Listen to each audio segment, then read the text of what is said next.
Nakilahok ang Regional Police Community Affairs and Development Unit 2 sa isinagawang bloodletting activity sa lungsod ng Cauayan, Isabela. Yan ang balitang hatid ni Patrolwoman Jerilyn Colico.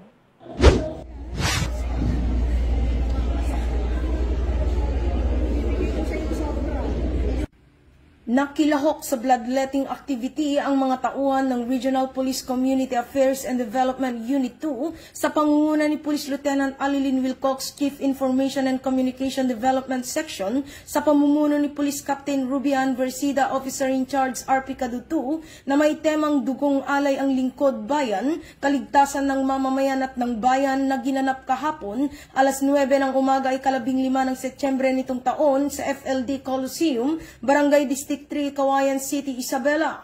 Katuwang sa aktibidad ang Cauayan Component City Police Station sa pangunguna ni Police Captain Pancho T. Cortez Jr. sa pamumuno ni Police Lieutenant Colonel Avelino D. Canceran Jr., Chief of Police ng nasabing istasyon.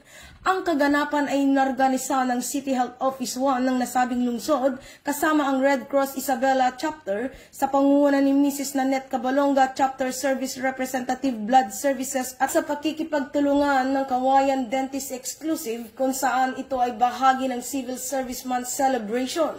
Sa pamamagitan ng ganitong aktibidad, mas napapalakas at naiibsan ang pangangailangan sa mga blood supply ng mga ospital at medical facilities.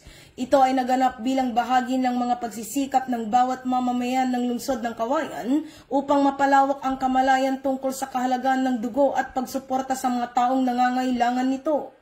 Ang matagumpay na aktibidad ay may layuning mapunan ang supply ng dugo sa ating blood centers para sa mga pasyenteng nangangailangan nito. Nagpapakita rin ito ng pagtutulungan at pagmamalasakit sa bawat isang Cauayenos. Mula dito sa Lambak ng Cagayan, ako ang inyong Police News Network Correspondent, Patrol